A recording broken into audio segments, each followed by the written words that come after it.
కృష్ణాష్టమి మనం ఎంతో ఇష్టంగా చేసుకునేటటువంటి పండుగ. కృష్ణతత్వం అంటేనే సమాజంలో కొంతమందికి మాత్రమే తెలిసింది ఏంటి అంటే అష్టభార్యలు, 16,000 మంది గోపికలు.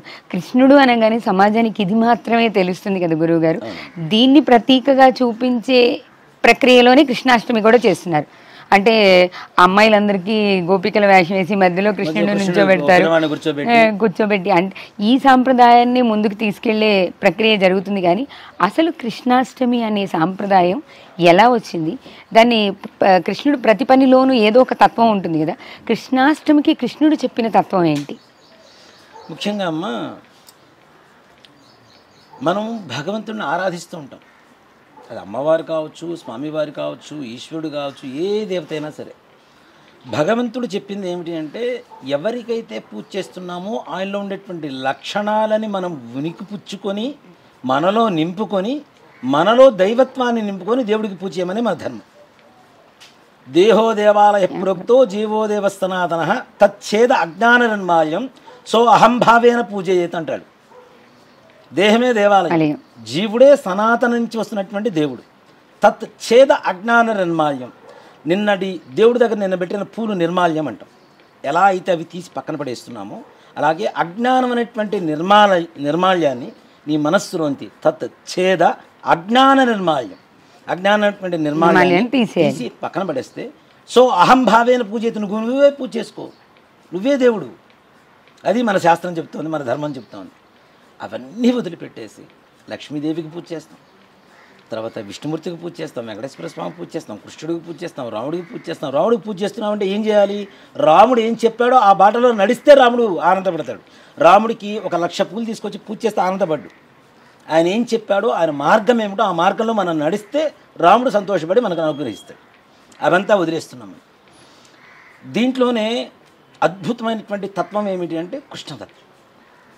కృష్ణతత్వం అనేది చాలామందికి 16,000 మంది గోపికలు, అష్టభార్యలు, వీళ్ళు మాత్రమే కనబడే ఒక చిలిపితనం మాత్రమే కనపడుతుంది తప్పితే అసలు కృష్ణతత్వం అనేది పరమాద్భుతమైనటువంటి తత్వం.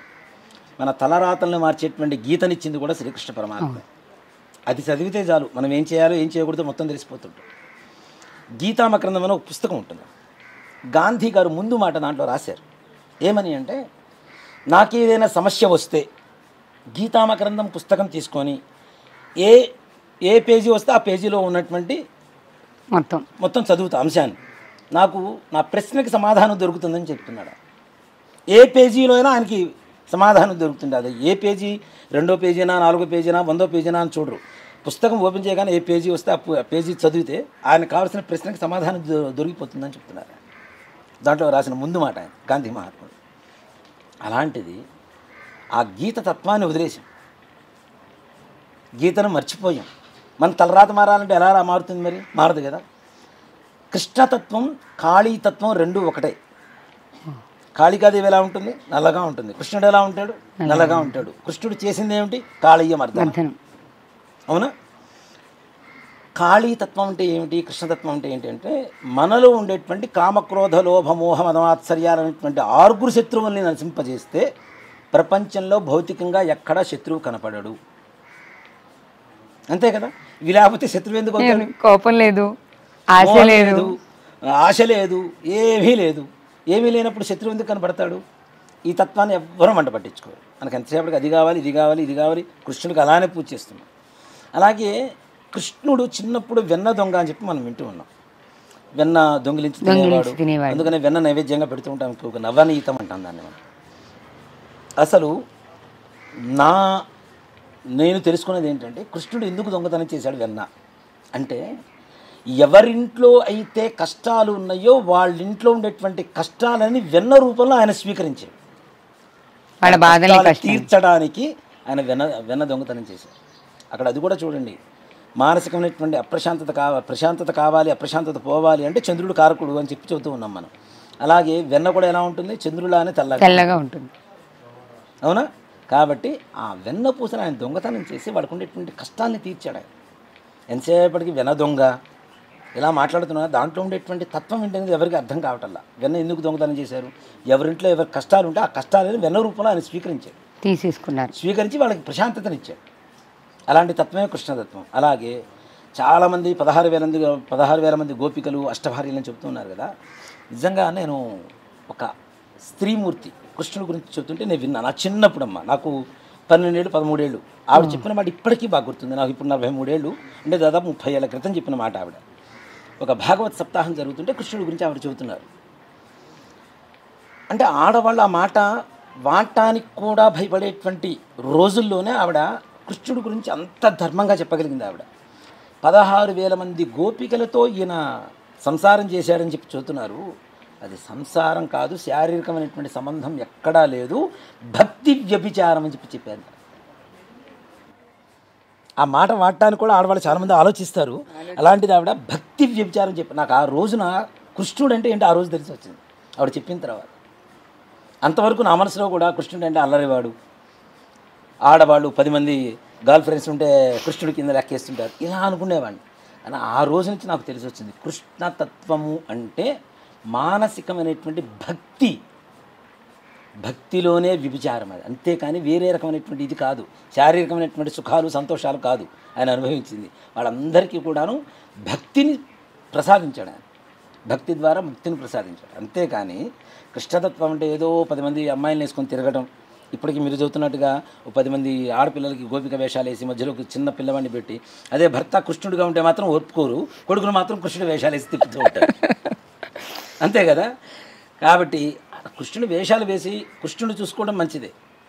వాడికి కూడా చిన్నప్పటి నుంచి కృష్ణుడు అంటే 10 మంది చుట్టూ ఉంటారా అని చెప్పి ఇంజెక్ట్ చేయడం మాత్రం తప్పు. కృష్ణుడు అంటే ఇంతమంది గోపికలు ఉంటారు అని చెప్పి వాళ్ళ మైండ్ ఇంజెక్ట్ చేయడమే కదా. దేవుడు అంటే తప్పేంటి, దేవుడే చేయగలేదు, నేను చేస్తే తప్పేంటి అని అడుగుతాడు కదా. గ్యారంటీ. భగవంతుడి లీలలో ప్రతి ఒక్క దానికి ఒక కారణం ఉంటుంది. ఆ కారణం లేకుండా ఏవీ లేవు. ఆ తత్వాన్ని తెలుసుకోకుండా మనకి తెలిసిందే తత్వం అనుకొని మనం ముందుకు వెళ్ళిపోతూ పిల్లలకి మైండ్లో ఇంజెక్ట్ చేస్తూ, ఇప్పుడు ఎవరైనా ఒక 3-4 అమ్మాయిలు ఒకరితో మాట్లాడుతున్నారంటే వాడికి ఏంట్రా కృష్ణుడు రా అంటారు. అవును, అసలు కృష్ణుడు అంటే ఏంటి అనేది తెలుసుకుంటే ఆ మాట అనరు. రాముడి కంటే కూడా పరమ పవిత్రమైనటువంటి వాడే కృష్ణుడు అని చెబుతాను నేను. ఆయన తత్వమే అది. కృష్ణం వందే జగద్గురు అని చెబుతున్నాం. రాముడిని కూడా జగద్గురుగా ఎక్కడ ప్రకటించలే ఎవరు. కృష్ణం వందే జగద్గురు, ప్రపంచం మొత్తానికి మొట్టమొదటి గురువు ఎవరు అంటే కృష్ణుడే. గీతను ప్రసాదించినటువంటి ఆది గురువు ఎవరు అంటే కృష్ణుడే. ఆయన గురువుగా భావించి ఆయన పూజ చేయడం అనేది విశేషం. చాలామంది కృష్ణాష్టమి రోజున ఉదయం పూట పూజ చేస్తారు. ఉదయం పూట కదా, ఆయన పుట్టిన అర్ధరాత్రి. అవును, కాబట్టి అర్ధరాత్రి సమయంలో పూజ చేయటమే కృష్ణుడికి విశేషం. నవనీతం తప్పనిసరిగా మీకుండేటువంటి కష్టాలు ఇందాక చెప్పినట్టుగానే మనకుండేటువంటి కష్టాలని నవనీత రూపంలో కృష్ణుడికి సమర్పిస్తున్నాం. మనం మనో సంకల్పం ఏదైతే ఉందో, మన కష్టాలు ఏవైతే ఉన్నాయో అవి నవనీత రూపంలో కృష్ణుడికి సమర్పిస్తూ ఉన్నాం. కాబట్టి రాత్రిపూట అవకాశం లేదు, కనీసం 8:30-9 గంటల నుంచైనా పూజ చేసుకొని చక్కగా కృష్ణనామ స్మరణ చేసుకుంటూ భగవద్గీతను ప్రవచనం చేసుకుంటూ, అందుకనే పిల్లలకి వారానికి ఒక్క భగవద్గీత శ్లోకం నేర్పించిన చాలామంది నేర్పిస్తున్నారు. మంచి పద్ధతి. ఆన్లైన్లో నేర్పిస్తున్నారు కొంతమంది. మా తమ్ముడు ఉన్నాడు రాఘవేంద్ర శర్మ అని, వాడు కూడా ఆన్లైన్లో అందరికీ భగవద్గీత శ్లోకాలు నేర్పిస్తున్నాడు చక్కగా. అది నిజంగా మంచి పద్ధతి అమ్మ. గీత నేర్చుకుంటే ఆ గీతలో ఉండేటువంటి తత్వం ఏంటో తెలుసుకుంటే ఎవరు శత్రువులు ఉండరు, ఏముండరు. మనం చేయవలసినటువంటి ధర్మం ఏదైతే ఉందో ధర్మాన్ని మనకు తెలియజేసేటువంటిదే గీత. కాబట్టి భగవద్గీత పారాయణ చేయటం, కృష్ణనామస్మరణ చేయటం, ఈ రెండు కూడా కృష్ణాష్టమి రోజున తప్పనిసరిగా చేయగలిగితే శ్రీకృష్ణ పరమాత్మ అనుగ్రహం కలుగుతుంది. అలాగే సమస్త కోరికలు ఏవైతే ఉంటాయో మన సంకల్పాలు తప్పనిసరిగా నెరవేరుస్తాడు కృష్ణ పరమాత్మ. ఆయన లీలలు ఎలా ఉంటాయో ఎవ్వరూ చెప్పలేం. మనతోనే ఉంటూ మనల్ని ఆడిచ్చేటువంటి తత్వమే కృష్ణతత్వం. మనతోనే ఉంటాడు, మనల్ని ఆడిస్తూనే ఉంటాడు. అది పిల్లల రూపంలోనా పెద్దల రూపంలోనా తీసి పక్కన పెడితే నీ ధర్మం, నీ కర్మను అనుభవించవలసిందే, నువ్వు చేయవలసింది అదే కదా. కర్మతత్వం చెబుతుంది అదే కదా. కాబట్టి ఆ కృష్ణ భగవాన్ని నమ్ముకున్న వాళ్ళు ఎవ్వరూ కూడా, నిజంగా ఒక మాట చెప్పాలంటే, ఇప్పుడు రాముడి కంటే కృష్ణుడికి ఎక్కువ భక్తులు అయ్యారు, చాలామంది పెరిగారు. అది ఇస్కాన్ పుణ్యమా లేదంటే వేరే వాళ్ళ ఇదా తీసి పక్కన పెడితే, నిజంగా భగవంతుడు కృష్ణ పరమాత్మ మరలా పుడతాడేమో అనేంత కృష్ణ భక్తిలో మునిగిపోయేటువంటి వాళ్ళు చాలామంది ఉన్నారు. ఆయన తత్వం తెలుసుకుంటున్నారు. తెలియని వాళ్ళు తప్పనిసరిగా భగవద్గీత చదవండి. తెలుగులో ఉన్నాయి, అవి చక్కగా అందరికీ అర్థమవుతుంటాయి. ఇంగ్లీష్లో ఉన్నాయి, హిందీలో ఉన్నాయి. ఎవరు ఏ భాషలో ఉన్నా చదువుకొని ఆయన తత్వాన్ని వెంట పట్టించుకొని ఆయన పూజ చేయండి, ఆయన అనుగ్రహం కలుగుతుంది. ఈ కృష్ణాష్టమి రోజే కృష్ణుడు జన్మించాడా గురుగారు? కానీ ఓ మాట చెప్పాలంటే రోహిణీ నక్షత్రం అష్టమి తిథి అనేటువంటిది ఆయనది, కృష్ణ అష్టమి. అది చాలామంది దీన్ని కూడా బహువర్ధాలు తీస్తూ ఉంటారు. బహుళ పక్షంలో వచ్చింది కాబట్టి కృష్ణాష్టమి, కృష్ణపక్షం కదా, అందుకని కృష్ణాష్టమి. కాకపోతే లేకపోతే అసలు కృష్ణాష్టమి కాదు అని. శ్రీకృష్ణ పరమాత్మ జన్మించింది కృష్ణాష్టమి రోజునే, రోహిణీ నక్షత్రంలో ఆయన జననం జరిగింది. చూడండి, రోహిణీ నక్షత్రంలో పుట్టిన వాళ్ళు చాలామంది ఆయన పోలికలతోనే ఉంటారు, నల్లగానే ఉంటారు. చాలామంది ఉన్నారు, మా స్నేహితులను నేను చాలామంది చూశాను. కరెక్ట్గా కృష్ణాష్టమి రోజున రోహిణీ నక్షత్రంలో మా స్నేహితుడు ఒకతను పుట్టాడు. నేను అతను చూస్తే, అతని పేరు సుబ్రహ్మణ్యం, కానీ అతను చూస్తే కృష్ణుడు గుర్తుకొస్తుంటాడు. ఆయన లీలలు కాదు, ఆయన ఆకారం నిజంగా అట్లానే ఉంటాడు. కృష్ణుడి లక్షణాలు కూడా చాలా వరకు ఉంటాయి. అంటే అల్లరి చిల్లర వేషాలు కాదు, నలుగురు సహాయపడాలి, మంచి పని చేయాలి, ఎవరికైనా మంచి చెప్పాలి అనేటువంటి ఒక తత్వంతో ఉంటాడు. ఒక దేవాలయాన్ని అర్చకత్వం చేస్తూ ఉన్నాడు, చక్కగా దేవుడిని నమ్ముకుని, భగవంతుడిని నమ్ముకొని. ఒక డెడికేషన్ అన్నమాట. కృష్ణుడు అంటే డెడికేషన్, అర్పిత బుద్ధి, అర్పణ ఉండాలి. మొత్తం మనం ఏం చేసినా చూడండి, కృష్ణార్పణం కృష్ణార్పణం ఉంటాం. దీనికి ఒక చిన్న కథ చెప్తానమ్మా. గుంటూరు జిల్లాలో రెంటపాళ్ళ అని ఒక విలేజ్ ఉంది. దానికి దగ్గరలో ఇంకొక చిన్న కుగ్రామం ఉంది. ఆ కుగ్రామంలో వేణుగోపాల స్వామి వారి దేవాలయం, మంచి విశేషమైనటువంటి దేవాలయం ఉంది. ఆ దేవాలయంలో ఒక అర్చకుల వారు పనిచేస్తూ ఉంటారు. ఆ ఊళ్ళో ఒక పెద్ద ఆవిడ, ఒక 75 ఏళ్ళు దాదాపు వయసు వచ్చిన ఆవిడకి ఈ పూజారి గారిని పట్టుకొని, నా ముక్తి కలగాలంటే ఏం చేయాలి అని చెప్పి అడిగింది. ఏమక్కర్లేదమ్మా, ఏ పని చేసినా కృష్ణార్పణం కృష్ణార్పణం అని చెప్పి పని చేయి, కృష్ణుడు నేను గ్యారంటీ అనుగ్రహిస్తాడు వేణుగోపాల స్వామి అని చెప్పారు. సరే, ఈవిడేం చేస్తుంది, అన్నం తిన్నా, ఒక ముద్ద తిన్నా కృష్ణార్పణం, ఇంకో 2 ముద్దకి కృష్ణార్పణం, అలాగే ఎవరికైనా ఏదైనా ఇచ్చినా కృష్ణార్పణం, ఏ పని చేసినా, కూర్చున్నా, లేచినా, పడుకున్నా, ఏ పని చేసినా కృష్ణార్పణం కృష్ణార్పణం కృష్ణార్పణం అంటుంది. ఇలా కొన్ని రోజులు జరుగుతూ ఉంది. ఒకరోజు దేవాలయం ధనుర్మాసం, మార్గశిర మాసంలో ధనుర్మాసం వస్తుంది కదా మనకి.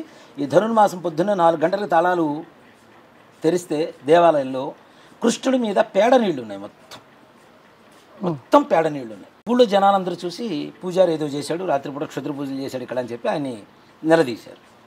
అయ్యా నేనేం చేయలేదయ్యా.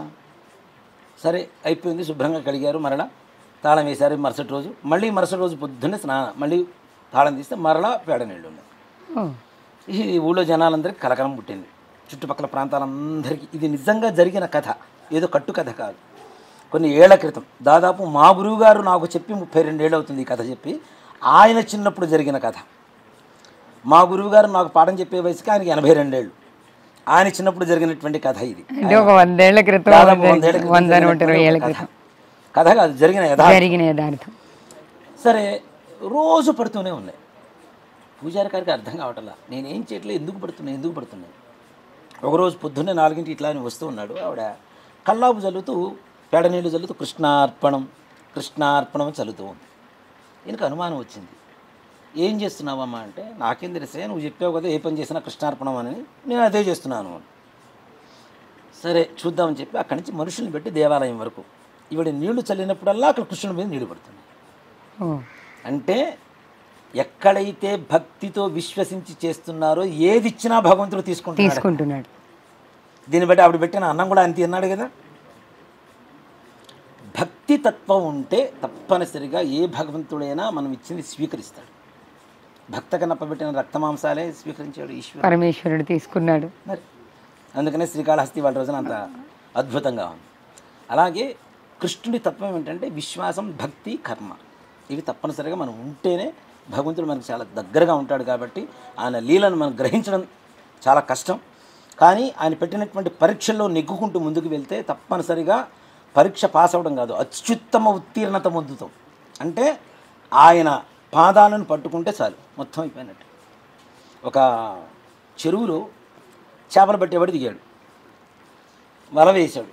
ఒక చేప వెళ్ళి ఆయన కాళ్ళ దగ్గర పట్టుకుంది. అన్ని చేపలు దాంట్లో పడ్డాయి.